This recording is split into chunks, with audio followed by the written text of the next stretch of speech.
Hey guys, welcome to my channel. I'm Simon from Scar Illustration, and I hope you're keeping well. Today I'm going to talk about the dreaded ugly stage in the painting process. Let's dive in. For this painting, I decided to tackle the value of the background straight away. The reason being is that I wanted to get a real sense of the scene. Rather than painting every nook and cranny, I found it far faster and more accurate to draw a shape with the pen tool, change that to a selection, and either paint into that or just fill the area with a color. Here I'm trying to get a sense of how the light would describe certain elements on the wall. Once that's done, it's straight into describing the carved figures, one of the more challenging aspects of the wall. At this stage, I'm just trying to give the figures some volume and indicate how the light would fall on them. This is done through a combination of looking at the reference and trying to figure out how the light would behave in this particular scenario.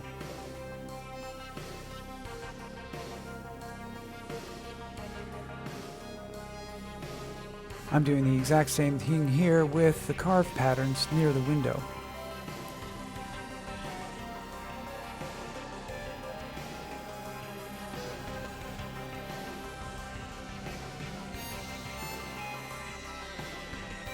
Quickly throwing in some lit areas into the window design to see how it works with the rest of the painting.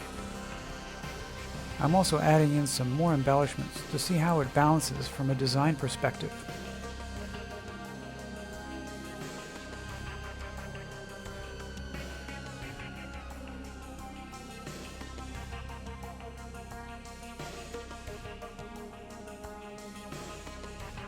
Back to adding more light descriptions to the pattern by the window. As you'll notice, I'm not spending a great deal of time in any one place right now or zooming in that much.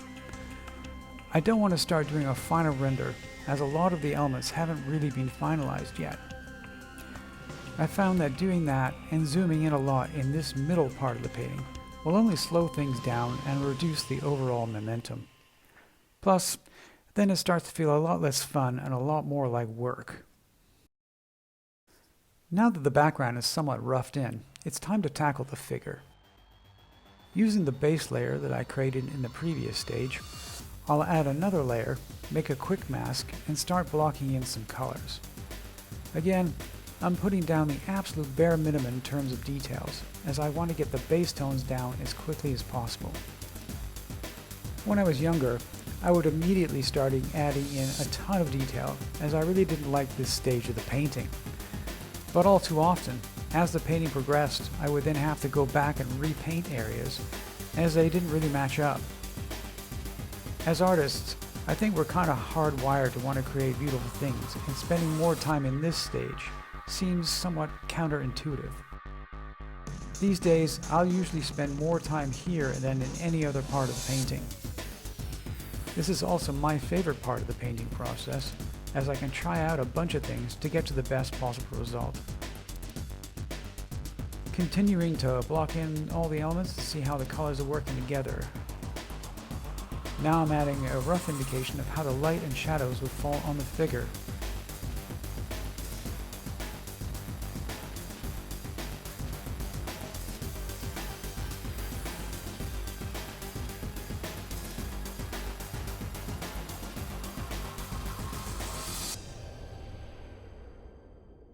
Same thing goes for both the knives and the sword. I'm also trying to flip the painting as often as possible so that I don't miss any glaring mistakes.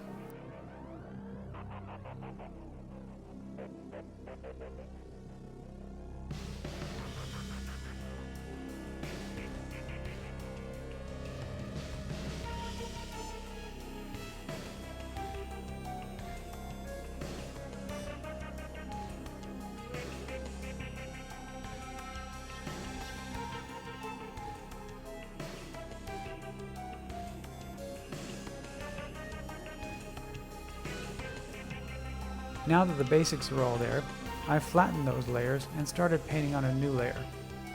I wanted to start adding a bit more movement and volume to the hair. Next, I'm going into a bit more detail with her facial features and describing how the light would fall on her face. The face is always a subtle blend of brushstrokes. It never ceases to amaze me how just a few small brushstrokes can completely change the way a face looks.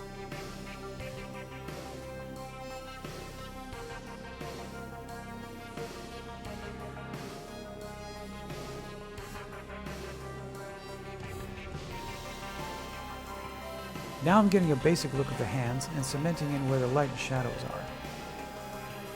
Hands are much like the face in that they can be tricky to get right at the best of times. Once again, I'm careful not to zoom in too much and start over-rendering at this stage.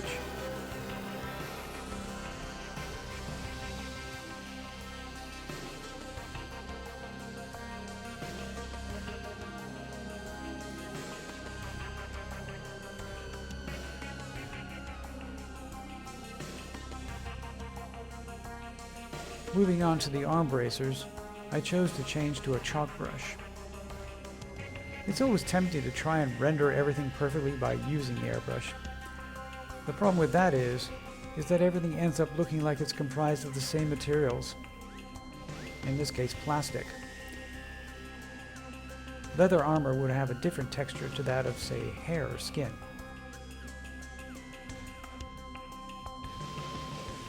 Using different brushes to describe various textures not only makes the painting more believable, but also draws the eye and adds visual interest.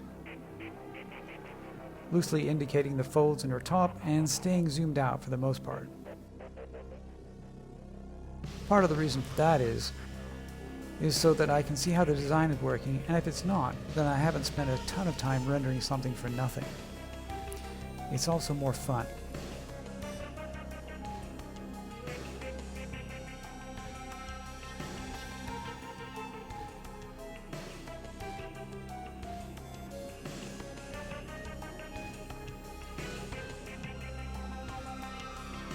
Same goes for the belts. Once again, I'm using the chalk brush to indicate the light on the leather.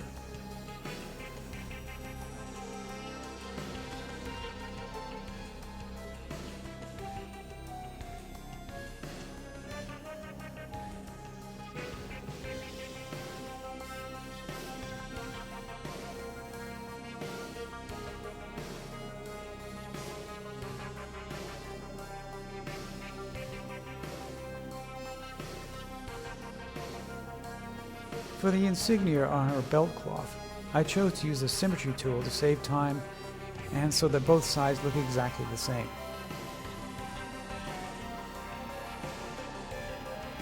I make sure to darken the figure as I move down, as I want the focal point to remain on her face and hands, quickly adding in folds and light information on her pants without going into too much detail. While I was doing that, I kept looking at the knives and thinking that perhaps the blades were positioned the wrong way around. So I changed them, and I think they read it better now. Here I am working on the design of the knives and describing how the light would fall on them.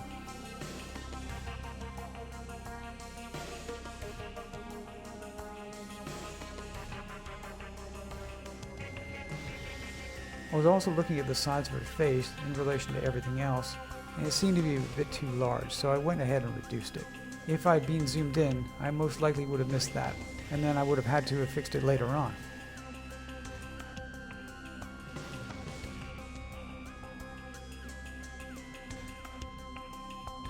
Whilst I was working on the figure, I decided that the background wall looked imbalanced, and so I went ahead and tried to make each side match up a bit better.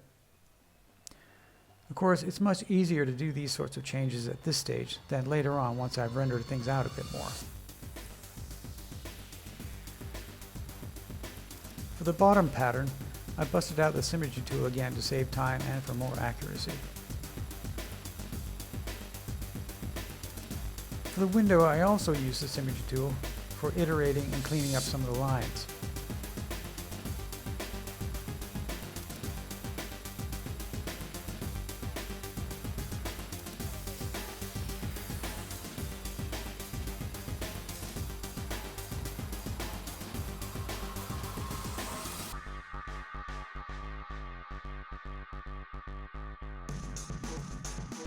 After looking at a bunch more stained glass windows, I decided to change the design.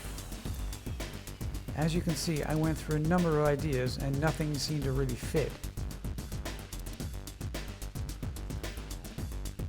Finally, I went ahead and changed the design completely, and I think this new design works a lot better.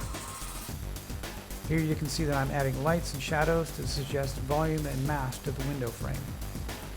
This is actually fairly tricky to get right, and required looking pretty closely at my reference materials.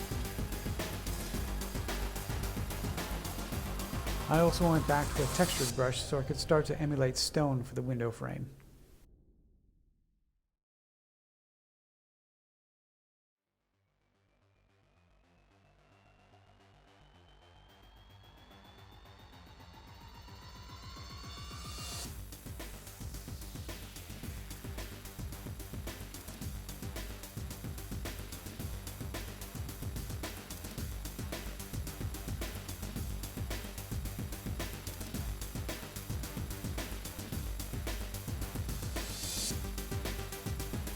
After that, I quickly threw in some colors in some of the sections of the window.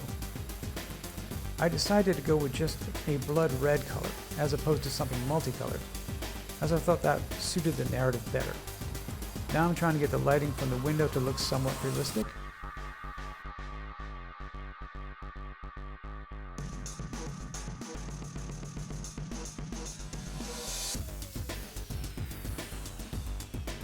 Just adding some texture to the bottom of the wall.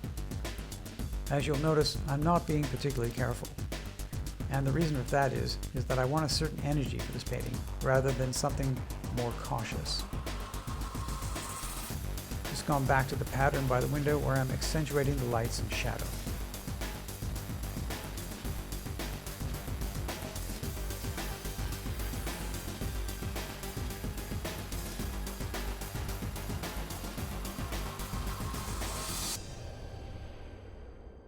Most of the lighting in the painting up to this point has been predominantly cool, and so I decided to add a warm light to the shadow area on the figure. I also decided to carry on with that lighting in the knife blades to suggest that there are combatants just off camera with torches or maybe lanterns.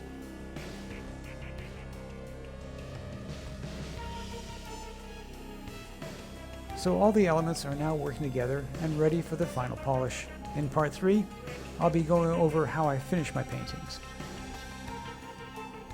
Hope this was helpful, and let me know if you have any questions in the comments below. Please consider liking this video and subscribe to my channel.